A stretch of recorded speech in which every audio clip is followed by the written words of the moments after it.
সংসদের সামনে প্রশ্ন হচ্ছে, সংসদে উত্থাপিত আকারে সন্ত্রাস বিরোধী সংশোধন বিল 2026 পাশ করা হোক।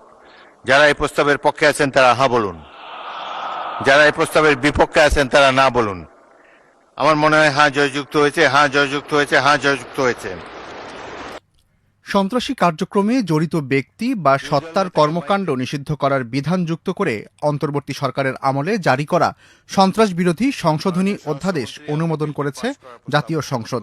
৮ এপ্রিল বুধবার দুপুরে জাতীয় সংসদে এ সংক্রান্ত সন্ত্রাস বিরোধী সংশোধনী বিল পাশ হয়। পাশ হওয়া বিলে অধ্যাদেশের বিষয়বস্তুতে কোনো পরিবর্তন আনা হয়নি। স্বরাষ্ট্রমন্ত্রী সালাউদ্দিন আহমদ বিলটি সংসদে পাশের জন্য উত্থাপন করেন। বিরোধী দলীয় নেতা শফিকুর রহমান এ সময় আপত্তি জানিয়ে বলেন, এই স্পর্শকাতর আইনটি পাশের জন্য আরেকটু সুযোগ দেওয়া হোক। এই সংক্রান্ত একটা তুলনামূলক শীট আমরা এই ৩-৪ মিনিট আগে হাতে পেয়েছি, তো এটা পুরা পড়তে পারি নাই, যেহেতু আইনটা অবশ্যই একটা সেন্সিটিভ আইন। আমরা কি অনুরোধ করতে পারি যে এটা পাশের জন্য একটু সময় হাতে রেখে আমাদেরকে একটু সুযোগ দেওয়া হোক। স্পিকার হাফিজউদ্দিন আহমদ বলেন, বিলের এ পর্যায়ে এসে আপত্তির সুযোগ নেই।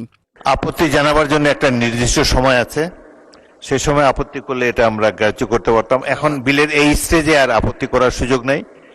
দুঃখজনকভাবে শীটটা তো পেয়েছে এই মাত্র। এনিওয়ে, এটা এ সম্পর্কে পরে আমরা দেখব, কিন্তু এখন বিলের এই স্টেজে আপত্তি করার কোনো সুযোগ নাই। পরে স্বরাষ্ট্রমন্ত্রী সালাউদ্দিন আহমদ বিলটি সংসদে পাশ করার প্রস্তাব করেন। এ সময় তিনি বলেন, বিলটি একটি গণহত্যাকারী সন্ত্রাসী সংগঠনের নিষিদ্ধকরণ সংক্রান্ত সংশোধনী। জামায়াত ও এনসিপির আন্দোলনের প্রেক্ষিতে তাদের কার্যক্রম নিষিদ্ধ করা হয়েছে সন্ত্রাস বিরোধী আইনে। সংশোধনের সেকেন্ড রিডিং স্টেজে যদি আপনারা সংশোধনী দিতেন, আলোচনা থাকতো, এবং ফার্স্ট রিডিং এ উত্থাপনের পরে যদি আপনারা আপত্তি তুলতেন, তাহলে আলোচনা থাকতো। আমি আমার রুলিং দিয়েছি, আপনি আপনার পাশ করার প্রস্তাব। ধন্যবাদ মাননীয় স্পিকার, আমাকে কথা বলার সুযোগ দেওয়ার জন্য। আমি জাতিকে পরিষ্কার করার জন্য এই কথাগুলো বলব। জাতি পরিষ্কার আছে। ধন্যবাদ মাননীয় স্পিকার। পরে কণ্ঠভোটে বিলটি পাশ হয়। সংসদের সামনে প্রশ্ন হচ্ছে, সংসদে উত্থাপিত আকারে সন্ত্রাস বিরোধী সংশোধন বিল 2026 পাশ করা হোক। যারা এই প্রস্তাবের পক্ষে আছেন তারা হ্যাঁ বলুন, যারা এই প্রস্তাবের বিপক্ষে আছেন তারা না বলুন। আমার মনে হয় হ্যাঁ জয়যুক্ত হয়েছে, হ্যাঁ জয়যুক্ত হয়েছে, হ্যাঁ জয়যুক্ত হয়েছে।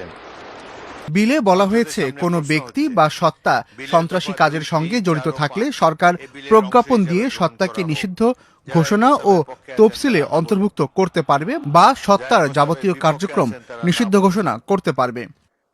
বিলে বলা হয়েছে, উক্ত সত্তা কর্তৃক উহার পক্ষে বা সমর্থনে যে কোনো প্রেস বিবৃতির প্রকাশনা বা মুদ্রণ কিংবা গণমাধ্যম, অনলাইন, সামাজিক যোগাযোগ মাধ্যম বা অন্য যে কোনো মাধ্যমে যে কোনো ধরনের প্রচারণা অথবা মিছিল, সভা সমাবেশ বা সংবাদ সম্মেলন আয়োজন বা জনসম্মুখে বক্তৃতা প্রদান নিষিদ্ধ করবে।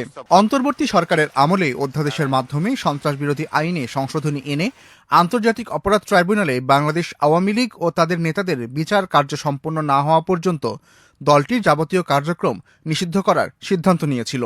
এর আগে সন্ত্রাসবিরোধী আইনে কোনো সত্তার কার্যক্রম নিষিদ্ধের বিধান ছিল না। তখন বলা ছিল, কোনো ব্যক্তি বা সত্তা সন্ত্রাসী কাজের সঙ্গে জড়িত থাকলে সরকার প্রজ্ঞাপন দিয়ে ওই ব্যক্তিকে তফসিলে তালিকাভুক্ত করতে পারবে বা সত্তাকে নিষিদ্ধ ঘোষণা করতে পারবে।